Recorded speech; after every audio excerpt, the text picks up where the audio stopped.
Step 1. Turn on both G8s.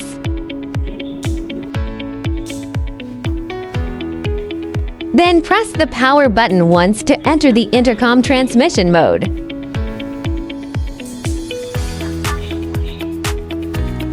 Finally, double-click the volume button of either G8 pair to switch to the intercom reception mode. When connecting G8 with a third-party intercom for the first time, firstly, clear the third-party intercom pairing record and clear the G8's intercom pairing record at the same time. Step 1. Turn on the G8. Step 2. Press the G8 power button once to enter the intercom reception mode.